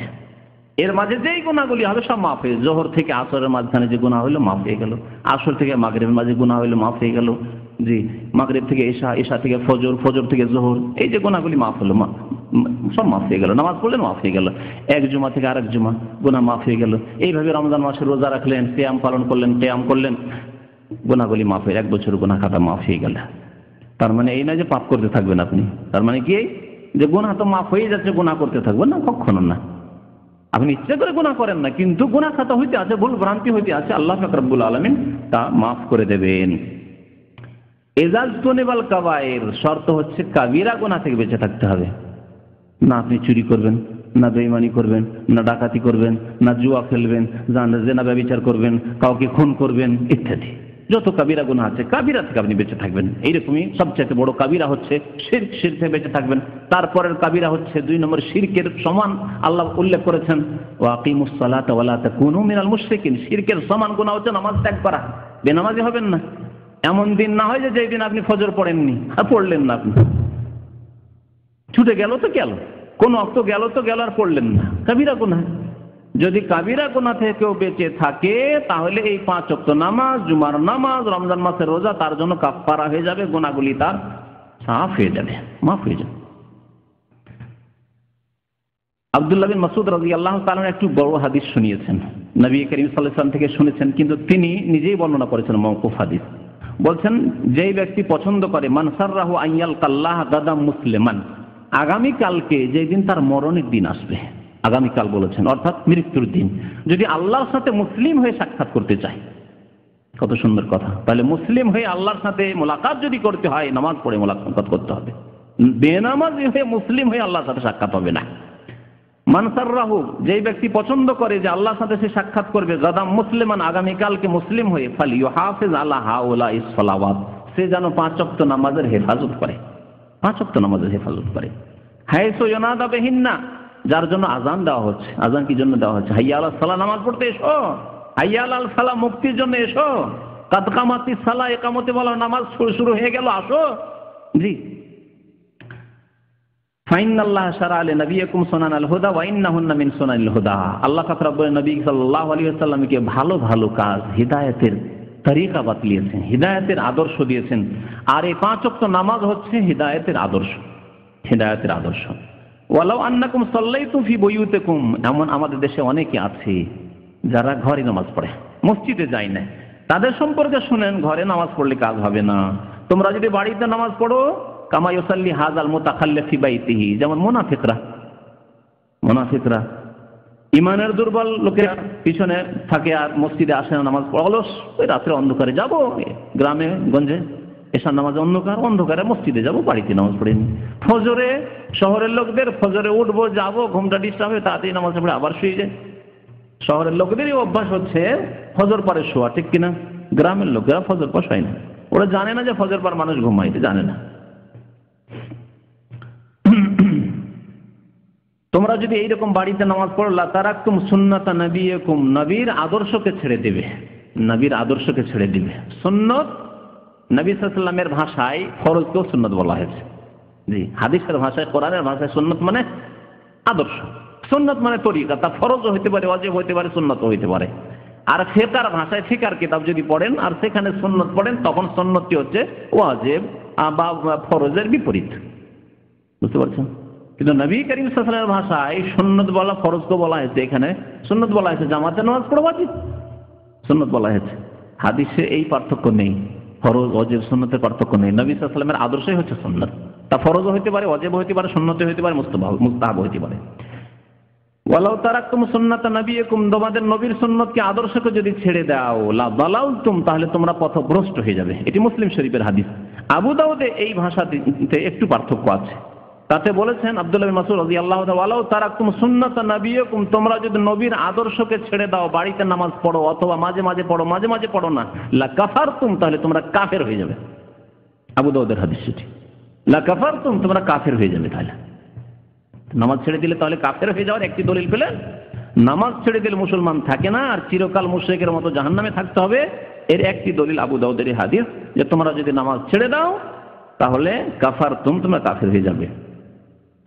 তারপরে নামাজের ফজিলত বর্ণনা করছেন যে ওমামিন রাজুলিন ইয়াতাতাহারু, যে কোনো মুসলমান উযু করলো, তাহারাত হাসিল করলো, সুন্দর করে উযু করলো, সুম্মা ইয়ামুদু ইলা মসজিদ মিন হাযিহিল মাসাজিদ, যে কোনো মসজিদে গেল, যেখানে সুবিধা হলো মসজিদে গেল, ইল্লা কাতাবাল্লাহু লাহু বিকুল্লি খাতওয়াতিন ইয়াখতুহা হাসানাহ, তাহলে প্রত্যেক কদমে আল্লাহ এক নেকি করে লিখবেন। ওয়া ইয়ারফাউ বিহা দারাজা, আর প্রত্যেক কদমে কদমে আল্লাহ মর্যাদা উঁচু করবেন। ওয়া ইয়াহুত্তু আনহু বিহা সাইয়্যা, প্রত্যেক কদমে কদমে আল্লাহ গুনাহ মাফ করবেন। কয়টি ফজিলত পেলেন? নামাজের দিকে হেঁটে যাওয়ার কয়টি ফজিলত পেলেন? কয়টি ফজিলত পেলেন? একটি হচ্ছে নেকি লেখা হবে, আরেকটি হচ্ছে মর্যাদা উঁচু করা হবে, আরেকটি হচ্ছে গুনাহ মাফ করা হবে। জি, ওয়ালাকাদ রাআইতুনা ওয়া মা ইয়াতাখাল্লাফ আনহা ইল্লা মুনাফিকুন মালুমুন নিফাক, বলছেন যে আমরা দেখেছি যে কোন এক সাহাবী নামাজ থেকে পিছনে থাকতো না। তা নামাজ থেকে পিছনে থাকতো, জামাত থেকে পিছনে থাকতো কে? মুনাফিকুন মালুমুন নিফাক, একমাত্র মুনাফিক যাকে আমরা চিহ্নিত করতে পারতাম, জানতাম যে অমুক মুনাফিক, তাই নামাজ পড়তে আসে না, মসজিদে আসে না। তো নামাজ না পড়া মুনাফিকি, নামাজ ঘরে পড়া মুনাফিকি। আব্দুল্লাহ ইবনে মাসউদ রাদিয়াল্লাহু তাআলা আনহুর হাদিস, ওয়ালাকাদ কানা আর-রাজুলু ইউতা বিহি ইউহাদা বাইনা আর-রাজুলাইন, আমাদের অনেক সাহাবায়ে কেরাম অসুস্থ হতেন, অচল, এমন অসুস্থ বিছানায় শুয়ে আছেন, চলতে পারেন না, দুইজনের কাঁধে ভর দিয়ে, ইউহাদা বাইনা আর-রাজুলাইন, দুই মানুষের কাঁধে ভর দিয়ে মসজিদে আসছেন, আসার পরে তাকে নিয়ে এসে কি করা হতো? হাত্তা ইউকামা ফিস সাফে, কাতারে নিয়ে এসে বসিয়ে দেওয়া হতো। এখানে দেখবেন অনেক বৃদ্ধ আছে, কোন রকম ধরে গাড়ি থেকে নামিয়ে নিয়ে এসে চেয়ারে বসিয়ে দিল, ওইভাবেই নামাজ পড়ছে সে, কিন্তু মসজিদে আসছে। আল্লাহু আকবার, এ হচ্ছে নামাজ, এ হচ্ছে ঈমান। এইভাবে সাহাবায়ে কেরামরা নামাজ পড়তেন। মুসলিম শরীফের হাদিস, আবু দাউদের হাদিস, নবী করিম সাল্লাল্লাহু আলাইহি সাল্লাম থেকে নামাজের ফজিলতের সম্পর্কে বেশ কিছু হাদিস আরো রয়েছে। তা ছেড়ে দিয়ে নামাজের গুরুত্বের কথা বলি। আল্লাহ পাক রব্বুল আলামিন মুসা আলাইহিস সালামকেও বলছেন ইন্নানি আনাল্লাহ, আল্লাহ বলছেন হে মুসা আমি হচ্ছি আল্লাহ, লা ইলাহা ইল্লা আনা, আমার ছাড়া আর কেউ সত্য উপাস্য নেই, মাবুদ নেই, ফাবুদনি, সুতরাং একমাত্র আমার ইবাদত করো, ওয়া আকিমিস সালাতা লিযিকরি, আমাকে স্মরণ করার উদ্দেশ্যে, আমার জিকিরের উদ্দেশ্যে নামাজ পড়ো, নামাজ কায়েম করো আমাকে স্মরণ করার উদ্দেশ্যে। তাহলে আল্লাহর জিকির, আল্লাহকে স্মরণ করা হতেই পারে না নামাজবিহীন, নামাজ ছাড়া আল্লাহর জিকির হতেই পারে না। তাই সূরা আনকাবুতের আয়াত নম্বর 45-এর শেষ অংশে রয়েছে, যেখানে বলা হয়েছে নামাজ অন্যায় অশ্লীল কাজ থেকে বিরত রাখে, ওয়ালা জিকরুল্লাহ আকবার, আল্লাহর স্মরণ করা হচ্ছে সবচাইতে বড় কাজ। আর এই আল্লাহর স্মরণ হয়, প্রসঙ্গ চলছে কিন্তু কিসের? নামাজের। নামাজ দিয়ে যে আল্লাহর জিকির হয় সেটি হচ্ছে সবচাইতে বড় আকবার, ওয়ালা জিকরুল্লাহ আকবার। আল্লাহ পাক রব্বুল নামাজ ওয়াক্ত মোতাবেক ফরজ করেছেন, সুতরাং ওয়াক্তেই নামাজ পড়তে হবে, খেয়াল খুশি নামাজ পড়লে হবে না। আজকাল বহু মানুষ যারা নামাজিও, তাদেরকে যদি ভাগ করে দেখি, নামাজিদেরকে যদি ভাগ করেন, দুই ভাগে ভাগ করেন, একদল নামাজি যারা 5 ওয়াক্ত নামাজ কায়েম করে ফজর নামাজও জামাত সহকারে পড়ে আর ওয়াক্ত মোতাবেক পড়ে, আর আরেক দল নামাজি নামাজ তো পড়ে, ফজরও হয়তো পড়ে, কিন্তু ওয়াক্তে পড়েন না। কাদের সংখ্যা বেশি হবে? একদিন এরকম ভাবে আপনাদের জিজ্ঞেস করেছিলাম, কার সংখ্যা বেশি হবে বলেন তো দেখি? হ্যাঁ, যারা ফজর নামাজ ওয়াক্তে পড়ে না, সূর্য ওঠার পরে পড়ে, প্রায় নাকি ঘুম ভাঙে না। বহু লোক আছে তাদেরকে বললে ঘুম ভাঙে না, তাদের ঘুম ভাঙে না। দুনিয়ার কাজের ক্ষেত্রে ঘুম ভেঙে যায়, ডিউটি থাকলে ঘুম ভেঙে যায়, ঘুম হারাম হয়ে যায়, সব হারাম হয়ে যায়, দুনিয়ার কাজ কর্ম খাওয়া দাওয়া সব হারাম হয়ে যায়, কিন্তু ফজর নামাজের জন্য ঘুম ভাঙে না। এই হচ্ছে মুসলমান। আল্লাহ পাক বলছেন ফাকিমুস সালাত ইন্নাস সালাতা কানাত আলাল মুমিনিনা কিতাবাম মাওকুতা, নামাজ কায়েম করো, নামাজকে নির্দিষ্ট সময়ের উপর আল্লাহ পাক রব্বুল আলামিন ফরজ করে। সূরা নিসা আয়াত নম্বর 103, নামাজকে কিতাবান মাওকুতা ফরজ করা হয়েছে ওয়াক্ত মোতাবেক, ওয়াক্তের উপর ফরজ করা হয়েছে। ওয়াক্ত চলে গেলে নামাজ হবে না। ইমাম ইবনে তাইমিয়া রাহমাতুল্লাহ আলাইহি বলছেন, কারণ আমাদের দেশে আবার এইরকম ডাল ভাত ফতোয়া খুব বেশি আছে, যে আপনার নামাজ ছুটে গেছে, কাজা হয়ে গেছে, পড়ে নেন। হুজুর আমি উঠতে পারছি না, সকালবেলা ফজর উঠতে পারছি না, 7টার সময় ডিউটি, তো 7টার সময় পড়লে চলবে? হবে না কেন, পড়ে নেন, কাজা করে নেন, কাজা করে নেন। মিথ্যা কথা সব। ইমাম ইবনে তাইমিয়া রাহমাতুল্লাহ আলাইহি বলছেন যে আল্লাহ যখন কিতাবান মাওকুতা, ওয়াক্তের উপর আল্লাহ নামাজ ফরজ করেছেন, সুতরাং আল্লাহর আদেশ মোতাবেক নামাজ আদায় করতে হবে। যেই ব্যক্তি বিনা ওজরে, আপনি চেষ্টা করেছেন জাগতে পারলেন না, তাহলে যখনই জাগবেন নামাজ পড়ে নেবে। এটি হচ্ছে নবী সাল্লাল্লাহু আলাইহি হাদিস, তাই না? মান নামা আন সালাতিন আও নাসিয়া ফালিউসাল্লিহা ইযা যাকারা, কেউ যদি শুয়ে থেকে যায় অথবা ভুলে যায়, তাহলে যখনই স্মরণ হবে বা যখনই ঘুম ভাঙবে তখনই যাতে নামাজ পড়ে নেই, ওযু করে নামাজ পড়ে না। ফাইন্না যালিকা ওয়াক্তুহা, এটি হচ্ছে তার ওয়াক্ত। লা কাফারাতা লাহু ইল্লা যালিক, আর কোনো কাফারা নেই, আপনার কোনো কাফারা নেই, কারণ আপনার উপায় নেই, আপনি জাগতে পারেননি, চেষ্টা করেছেন, নিয়ত ছিল, উদ্দেশ্য ছিল, অ্যালার্ম লাগিয়েছেন, বলেছেন স্ত্রীকে জাগিয়ে দেবেন, বন্ধু বান্ধবকে বলেছেন, তারপরও জাগতে পারেননি, হতে পারে এরকম।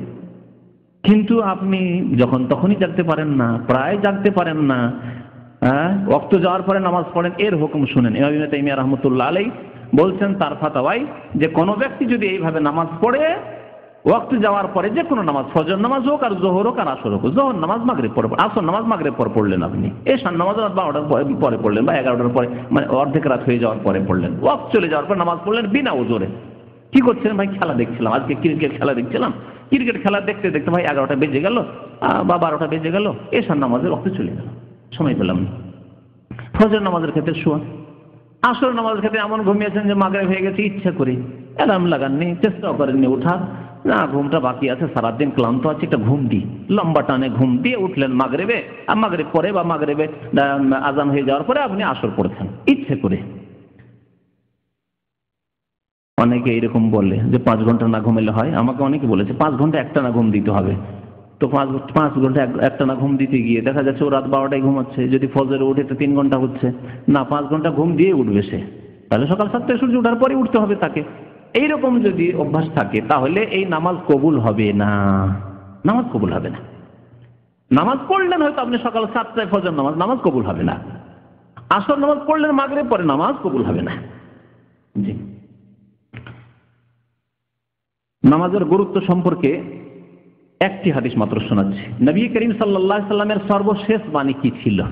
কয়েকজন সাহাবী, মা উম্মে সালমা রাদিয়াল্লাহু তাআলা, নবী সাল্লাল্লাহু আলাইহি সাল্লামের জাওজা মুহতারামা, মুমিনদের মাতা, উম্মুল মুমিনিন, তিনি বলছেন এক হাদিস, আর ইবনে মাজাহ রয়েছে, আর আরেক হাদিস আলী ইবনে আবি তালিব রাদিয়াল্লাহু তাআলা বর্ণনা করেছেন, ইবনে মাজাহ তো রয়েছে, আর আরেক হাদিস আরেক সাহাবী বর্ণনা করেছেন। কয়েকজন সাহাবী এই কথাটি বর্ণনা করেছেন কি, কানা আখিরু কালামিন নবী সাল্লাল্লাহু আলাইহি ওয়াসাল্লাম আস-সালাত ওয়া মা মালাকাত আইমানুকুম। নবী করিম সাল্লাল্লাহু আলাইহি সাল্লামের সর্বশেষ কথা ছিল, বাণী ছিল। আমরা যখন বিদায় নিই, বাড়ি থেকে বিদায় নিচ্ছি সফর করার জন্য, অথবা মরার সময় বিদায় নিল দুনিয়ার কথা, হ্যাঁ অমুকে এই জমি দিস রে, অমুকের জন্য এই করিস, অমুকের জন্য এই করিস, অমুক এই করিস, আর আমার ছোট ছেলেগুলোকে তোমরা দেখিও, বড়দেরকে বলো আমার ছোট ছেলেগুলোকে দেখিও, সব দায়িত্ব মানে ও নিয়েই যাচ্ছে, এগুলি ওসিয়ত করে। নবী করিম সাল্লাল্লাহু আলাইহি সাল্লামের ওসিয়ত এই ছিল যে আমার হাসানকে দেখিও আর হোসেনকে দেখিও, এইসব ওসিয়ত ছিল। আমার ফাতেমার খেয়াল রাখিও, এই করে সেই করিও, ওইসব ওসিয়ত ছিল না। কারণ আখিরু কালামিন নবী সাল্লাল্লাহু আলাইহি ওয়াসাল্লামের শেষ বাণী ছিল as-সালাত, নামাজ, ওয়া মা মালাকাত আইমানুকুম, আর তোমাদের দাস দাসীর খেয়াল রাখবে, তাদের উপর জুলম অত্যাচার করবে না। তোমাদের অধীনস্থ চাকর নৌকরের খেয়াল রাখবে, তাদের উপর জুলম অত্যাচার করবে না। আল্লাহর সবচেয়ে বড় হক হচ্ছে নামাজ, তাওহীদের পরে। আর মানুষের হকের ক্ষেত্রে মানুষ যদি সমান হয় তাহলে জুলুম করে না। সমান লোক জুলুম করার সাহস করবেন না, তাই না? যদি ফোঁস করতে পারে, আপনাকে ধমক দিতে পারে, আপনাকে যদি চোখ দেখে কথা বলতে পারে, তার 1 পয়সা মেরে খাবেন না আপনি, তারপর জুলুম অত্যাচার করবেন না আপনি। কিন্তু অধীনস্থ যারা চাকর নকর, দাস দাসী, গোলাম, তাদের উপর জুলুম করে দিলে কি হবে? কি হবে? কি করে নিব? আমার হতে পারে এরকম জুলুম অত্যাচার। তাই নবী করিম সাল্লাল্লাহু আলাইহি ওয়াসাল্লাম আল্লাহর হকের ক্ষেত্রে একটি কথা বলেছেন, সবচেয়ে গুরুত্বপূর্ণ ইবাদত নামাজ, আর মানুষের হকের ক্ষেত্রে বলেছেন দাস দাসীর উপর তোমরা জুলুম অত্যাচার করবে না। উম্মে সালমা রাদিয়াল্লাহু তাআলা আনহা আরো একটু বেশি করে বলেছেন, কানা ইয়াকুলু ফি মারাদিহিল্লাযী তুফিয়া ফিহি, আল্লাহ রাসূল সাল্লাল্লাহু আলাইহি ওয়াসাল্লাম যে অসুস্থতায় ইন্তেকাল করেছিলেন, ওয়াফাত পেয়েছিলেন, ইন্তেকাল করেছিলেন, দেখেন নবী ইন্তেকাল করেছেন, না বেঁচে আছেন? বিদাতিরা আমাদের দেশে দেওবন্দি আর বেরেলভী সমস্ত বিদাতিরা বলে হায়াতুন নবী, নবী জীবিত। মহিউদ্দিন খান তো তার পত্রিকায় মাসিক মদিনায় লিখিয়ে দিল যে নবী আমাদের মতোই জীবিত, আমাদের মতোই জীবিত। আমাদের এক ভাই দায়ী আছেন, ওই তাই মক্কায় থাকতেন, আমি প্রশ্ন লিখে পাঠালাম যে আমি বেশি দলিল চাই না, শুধু আমাদের মতো কথাটির দলিল চাই। মহিউদ্দিন সাহেবকে লিখে পাঠালেন যে আপনি আপনার পত্রিকায় আগামী মাসে এর একটা দলিল শুধু দেবেন, যে আমাদের মতো নবী সাল্লাল্লাহু আলাইহি ওয়াসাল্লাম জীবিত, এর একটি দলিল লিখে পাঠিয়ে দেন, বাস উম্মত জেনে নিক যে আমাদের মতো আল্লাহর নবী জীবিত আছে। আর তাদেরকে বড় বড় আলেম আর মুহাদ্দিস আর ফাজিল আমরা মুফাসসির মনে করে থাকি। আকীদা যদি নষ্ট হয়ে যায় তাহলে কোনো নাজাত নেই, কোনো মুক্তি নেই, সমস্ত ধ্বংস হয়ে যাবে। আল্লাহ হচ্ছেন চিরঞ্জীব, আল হাইয়ুল কাইয়ুম। আয়াতুল কুরসি মুখস্থ আছে, আমাদের দেশে মানুষের কিছু না থাকলেও আয়াতুল কুরসি মুখস্থ আছে। আল্লাহু লা ইলাহা ইল্লা হুয়াল হাইয়ুল কাইয়ুম, চিরঞ্জীব। তো নবী যদি আমাদের মতো চিরকাল জীবিত থাকেন তো তিনিও হাই, আল্লাহর শরীক হয়ে গেলেন। তা মুশরিকানা আকীদা নয় এটি, মুশরিকদের আকীদা যে আল্লাহর নবীকে আল হাই, চিরঞ্জীব বানিয়ে দেওয়া। নবী করিম সাল্লাল্লাহু আলাইহি ওয়াসাল্লাম সম্পর্কে মা উম্মে সালমা বলেন তুফিয়া ফি, তিনি ওয়াফাত পেয়ে গেলেন, ইন্তেকাল করলেন। সেই অসুস্থতায় তিনি বলতেন বারবার করে আসসালাত আসসালাত আসসালাত ওয়া মা মালাকাত আইমানুকুম, দাস দাসীর খেয়াল রাখবে আর নামাজকে ভুলবে না। ফামা জালা ইয়াকুলুহা, বারবার তিনি বলছিলেন, হাত্তা মা ইয়াফিযু বিহা লিসানুহু, এমনকি বলতে বলতে গিয়ে তার আওয়াজ বসে যেত, আর শুনতে পেতাম না। অসুস্থতার অবস্থায় কথা বলতে গিয়ে শেষ দিকে আর শোনা যায় না, তাই না? দু চারটি কথা বলার পরে আর শুনতে পাচ্ছেন না, কথা বলে দেখবেন অসুস্থ, এই বেশি অসুস্থ মানুষের সাথে। নবী করিম আর কিছুই বলতে পারলেন না, শেষ কথা ছিল সালাত, as-সালাতু ওয়া মা মালাকাত আইমানুকুম। কেমন রসুলের সাথে আমাদের ভালোবাসা, মহব্বত সাল্লাল্লাহু আলাইহি ওয়াসাল্লাম, যে আল্লাহ নবীর শেষ উপদেশে সালাত, আর সেই নামাজকে আমরা ভুলে গেছি অধিকাংশ মুসলমান। আর ভালোবাসার দাবিদার আমরা, নবীর মহব্বতের দাবিদার, আর নবীর শাফাতের আশাবাদী, নবীর হাউজে কাউসারের পানির আশাবাদী মুসলমানরা। সময় যেহেতু শেষ হতে যাচ্ছে, সেজন্য আর একটি হাদিস দিয়ে শেষ করে দিচ্ছি, মহিলাদের সাথে সম্পর্কিত হাদিস। নবী করিম সাল্লাল্লাহু আলাইহি ওয়াসাল্লাম মহিলাদেরকে উপদেশ দিতে গিয়ে তাদেরকে কয়েকটি কথা বলেছেন। তাদের দায়িত্ব পুরুষদের চাইতে অনেক কম, মহিলাদের দায়িত্ব পুরুষদের চাইতে অনেক কম। নবী করিম সাল্লাল্লাহু আলাইহি ওয়াসাল্লাম ইরশাদ করেছেন, আল মারআতু ইযা সাল্লাত খামসাহ। অন্য হাদিসে রয়েছে, আইয়্যুমা ইমরাতিন ইযা সাল্লাত খামসাহ, যে কোনো মহিলা, যে কোনো নারী যদি 5 ওয়াক্ত নামাজ পড়ে, 5 ওয়াক্ত নামাজ পড়েন আল্লাহর রাস্তায়, নারী হন পুরুষ হন, 5 ওয়াক্ত নামাজ পড়তে আল্লাহ প্রথম হিসাব নেবেন। আবু দাউদের হাদিস, প্রথম কাল কিয়ামতে হিসাব হবে মুসলিমদের কিসের সম্পর্কে? সালাত, নামাজ সম্পর্কে হিসাব হবে। আর নবী সাল্লাল্লাহু আলাইহি ওয়াসাল্লামের সর্বশেষ উপদেশ ছিল সালাত, সালাত। যদি 5 ওয়াক্ত নামাজ পড়ে কোনো মহিলা, ওয়াসামাত শাহরাহা, রমজান মাসে যদি রোজা রাখে, রমজান মাসে রোজা রাখে, রোজা রাখে আমাদের দেশের মহিলারা, নামাজ পড়ুক আর না পড়ুক রোজা রাখে। জি, হিন্দুদের উপবাস করার অভ্যাস আছে। ওয়া আহসানাত ফারজাহা, আর লজ্জা স্থানের যদি হেফাজত করে, লজ্জা স্থানের হেফাজত, লজ্জা স্থান যার জন্য তার, আল্লাহ পাক লজ্জা স্থান স্ত্রী স্বামীর জন্য রেখেছেন আর স্বামীর স্ত্রীর জন্য, এই হচ্ছে হেফাজত। ইল্লা আলা আজওয়াজিহিম, আল্লাহ বলছেন স্বামীর জন্য। হে মহিলা, তোমার লজ্জা স্থান, তোমার ইজ্জত স্বামীর জন্য তোমার, আর হে পুরুষ, তোমার ইজ্জত, তোমার লজ্জা স্থান হচ্ছে তোমার স্ত্রীর জন্য। ইল্লা আলা আজওয়াজিহিম, এই সূরা মুমিনুনের প্রথম দিকের আয়াতগুলিতে আয়াত রয়েছে, আরো কয়েকটি কোরআনে কারীম আল্লাহ পাক ইরশাদ করেছেন। তো বলছেন তৃতীয় উপদেশ হচ্ছে মহিলাদের জন্য যে তারা লজ্জা স্থানের হেফাজত করবে। লজ্জা স্থানের হেফাজতের অন্তর্ভুক্ত হচ্ছে যে বেহায়া বেপরদা হবে না। আল্লাহ নবী বলেছেন, আল মারআতু আওরা, নারী জাতি হচ্ছে আওরত, লজ্জা সবই হচ্ছে তার পর্দা। আওরত মানে হচ্ছে আবৃত বস্তু, ঢেকে রাখার বস্তু। আল মারআতু আওরাতুন, উর্দু ভাষাতে মহিলাদেরকে কি বলে? আওরাত শব্দই বলে, কারণ আরবিতে আওরাত মানে মহিলা হয় না, আওরাত মানে হয় ঢাকার বস্তু, আওরাত মানে ঢেকে রাখার বস্তু। এই জন্য বলা হয় পুরুষদের আওরাত হচ্ছে নাভি থেকে হাঁটু পর্যন্ত, নাভি থেকে হাঁটু পর্যন্ত হচ্ছে পুরুষদের আওরাত, মানে ঢেকে রাখার বস্তু, ঢেকে রাখতে হবে, সাতরুল আওরা একে বলা হয়। তো নবী করিম সাল্লাল্লাহু আলাইহি ওয়াসাল্লাম আরেকটি হাদিস বলেন, আল মারআতু আওরাতুন, মহিলা জাতি হচ্ছে ঢেকে রাখার বস্তু। আরেকটি হাদিস আপনাদের শুনিয়ে দিলাম, তাই না? আর এই হাদিসে কি বলছিলাম? কি বলছিলাম বলেন? তো লজ্জা স্থান আবৃত রাখা তার শামিল, যে আহসানাত ফারজ, লজ্জা স্থানের হেফাজত করার মধ্যে হচ্ছে শরীরকে ঢেকে রাখা, কারণ মহিলাদের গোটা শরীর হচ্ছে আওরত, ঢেকে রাখার বস্তু। আল মারআতু আওরা, তাহলে মাথা থেকে পা পর্যন্ত মহিলাদের অপর পুরুষের সামনে ঢেকে রাখা হচ্ছে, এটি হচ্ছে শরীয়ত, দিন ইসলাম। লজ্জা স্থানের হেফাজতের মধ্যে তা শামিল। মহিলাদের প্রত্যেকটি অঙ্গ প্রত্যঙ্গ লজ্জা স্থান, তাদের গয়না অলংকার রয়েছে তা ঢেকে রাখার বস্তু, তাদের মালা রয়েছে ঢেকে রাখার বস্তু, তাদের চুড়ি রয়েছে ঢেকে রাখার বস্তু, তাদের ঘড়ি রয়েছে ঢেকে রাখার বস্তু, তাদের পায়ে কিছু অলংকার রয়েছে তা ঢেকে রাখার বস্তু, তাদের নাকে রয়েছে, কানে রয়েছে ঢেকে রাখার বস্তু। মহিলা আজকাল কানটা খুলে রাখে, দেখেছেন মহিলাদের কাছে কানটা যে দেখা যাচ্ছে এইরকম করে রাখে, আর মালাটাকে বের করে রাখে শাড়ির উপরে, বের করে রাখে। আর পায়ের গুলি, কোমরের গুলি তো দেখা যায়, ওগুলো তো দেখা যায় শাড়ির উপরে। আর তারপরে আল্লাহর সৃষ্টি অলংকার, পেট পিঠ তো ব্লাউজে খোলা থাকবে, ব্লাউজ তো হিন্দুদের ব্লাউজ পড়তে হবে, ব্লাউজ নামে লেবাস পড়তে পারেন কিন্তু তা ঢেকে রাখার জিনিস হতে হবে, ঢেকে রাখতে হবে।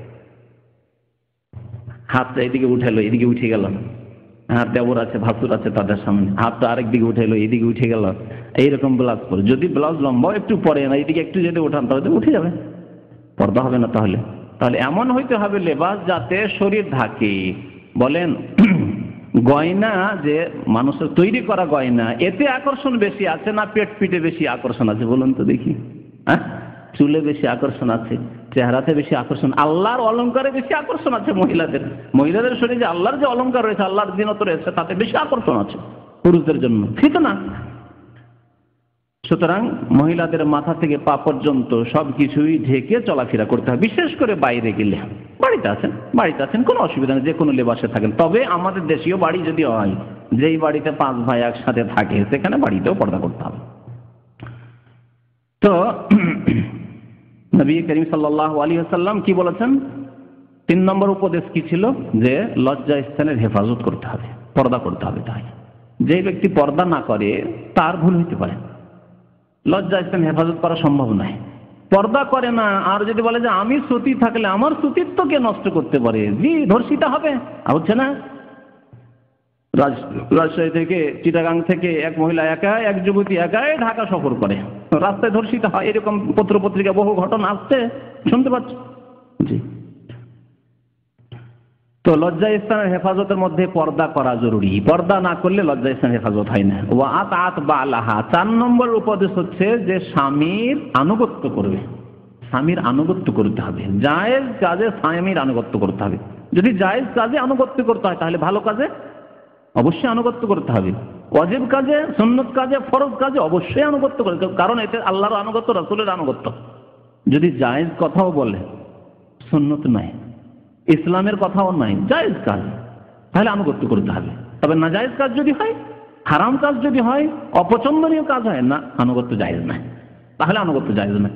স্বামীর যদি আনুগত্য করে, নবী করিম সাল্লাল্লাহু আলাইহি ওয়াসাল্লাম বলে এই 4টি কাজ যদি নারীরা করে, ফালতাদখুল মিন আইয়ি আবওয়াবিল জান্নাতি শাআত, যে কোনো দরজা দিয়ে সেই নারী জান্নাতে যেতে পারবে। আল্লাহু আকবার। সেই নারী যে কোনো দরজা দিয়ে জান্নাতে যেতে পারে, তার জন্য সমস্ত দরজাগুলি খুলে দেওয়া হবে, যে কোনো দরজা দিয়ে জান্নাতে যেতে পারে। আল্লাহু আকবার। এই ফজিলত নারীদের জন্য রয়েছে, হয়তো পুরুষদের জন্য এরকম ফজিলত আল্লাহ বর্ণনাই করেননি। জি, তো নামাজের কথা বলছিলাম, সময় যথেষ্ট হয়ে গেছে। আল্লাহ পাক রব্বুল যেন আমাদেরকে 5 ওয়াক্ত নামাজ কায়েম করার তৌফিক দান করেন। আল্লাহ আমাদের অতীতের গুনাহ খাতা যেন মাফ করেন, নামাজের গুরুত্ব বুঝার এবং আমাদেরকে নামাজের জন্য দৃঢ় প্রতিজ্ঞ হওয়ার জন্য আল্লাহ তৌফিক দান করেন। নামাজ ছাড়া রোজা কবুল হবে না। রোজা সামনে আসছে, রোজা রাখবেন, নামাজকে সুন্দর করেন এবং আল্লাহর কাছে ইখলাসের সাথে যে আল্লাহ আর কোনোদিন নামাজ ছুটবে না, এই ওয়াদা করে নামাজ শুরু করেন। আর যাকাতের খেয়াল রাখবেন, ইনশাআল্লাহ তাআলা সময় হলে যাকাত সম্পর্কেও আলোচনা করে দেবো, যাতে করে আমরা যাকাতের ক্ষেত্রেও খেয়াল রাখি। অনেক ভাইয়ের কাছে পয়সা আছে কিন্তু যাকাত দেন না। আল্লাহ যেন আমাদেরকে নেক আমলের তৌফিক দান করেন, গুনাহ খাতা মাফ করে দেন। আমাদের যে সব ভাইয়েরা বোনেরা অসুস্থ রয়েছেন, আল্লাহ যেন তাদের অসুস্থতা দূর করে দেন, তাদের ব্যাধি আল্লাহ রাব্বুল আলামিন যেন আরোগ্যতা দান করেন। আল্লাহ পাক রব্বুল আলামিন যারা ইন্তেকাল করেছে তাদেরকে জান্নাতবাসী করেন, তাদের কবর আযাব যেন দূর করে দেন। আমিন। ওয়া সাল্লাল্লাহু আলা নবিয়িনা মুহাম্মদ ওয়া আলা আলিহি ওয়া সাহবিহি আজমাইন। প্রশ্ন এসছে আমার মনে হয় মহিলাদের পক্ষ থেকে, রোজার মাসে উমরা করা আর জন্য কোনো বাধ্যবাধকতা আছে কিনা? রোজার মাসে উমরা করা বাধ্যবাধকতা আবার কি, তো বুঝলাম না। তবে ফজিলত আছে, রোজার মাসে উমরা করলে ফজিলত রয়েছে। নবী সাল্লাল্লাহু আলাইহি সাল্লাম একজন সাহাবীকে বললেন যে তুমি রমজান আসলে রমজান মাসে উমরা করো, কারণ উমরাতুন ফি রমাদান তাআদিলু হাজ্জাতান আও কালা হাজ্জাতান মাই। রমজান মাসে উমরা করলে আমার সাথে হজ করার সওয়াব পাবে, আমার সাথে হজ করার সওয়াব পাবে, এই কথা বলেছেন। সুতরাং যাদের পক্ষে সম্ভব হবে রমজান মাসে উমরা করবেন, আর এমন কোনো বাধ্যবাধকতা তো জানা নেই। আমাদের দেশে রোজার ঈদের পরে অনেকে ঈদের চাঁদ যতদিন থাকবে ততদিনের মধ্যে 6টি রোজা রাখে। আমাদের দেশে কেন? এই তো নবী সাল্লাল্লাহু আলাইহি সাল্লাম বলেছেন। এটার কোনো কি লিখেছেন, প্রমাণ আছে কিনা, প্রয়োজনীয়তা আছে কিনা? জি, প্রয়োজনীয়তা অর্থ হচ্ছে যে সুন্নত। এই শাওয়াল মাসের 6টি রোজা সুন্নত। নবী সাল্লাল্লাহু আলাইহি সাল্লাম বলেছেন মান সামা রমাদান, যে ব্যক্তি রমজান মাসে রোজা রাখবে, ওয়া আতবাহু সিত্তাম মিন শাওয়াল, তার পরে পরে শাওয়াল মাসে 6টি রোজা রাখবে, কানা কাসিয়ামিদ দাহর, সেই ব্যক্তি যেন সারা বছর রোজা রাখলো, 36টি রোজা হয়ে গেল। আর নেকি কয় গুণ হয়? 10 গুণ হয়। তো 36 10 360 দিনে বছর। তো যেই ব্যক্তি এই 36টি রোজা রাখলো রমজান মাসের, 30টি আর 6টি শাওয়াল মাসে, সে যেন সারা বছর রোজা রাখলো। এইভাবে প্রত্যেক বছর যদি আমল করে, কানাকা সিয়ামুদ দাহার, সে সারা জীবন যেন রোজা নেকি পেতেই থাকলো। 60 বছর 70 বছর বাঁচলে যেন 60 বছর 70 বছরের রোজারও সে নেকি পেয়ে গেল। এই ফজিলত রয়েছে। বাস, আর প্রশ্ন আছে? সাল্লাল্লাহু আলাইহি ওয়া সাল্লাম মুহাম্মদ ওয়া আলা আলিহি ওয়া সাহবিহি আজমাইন।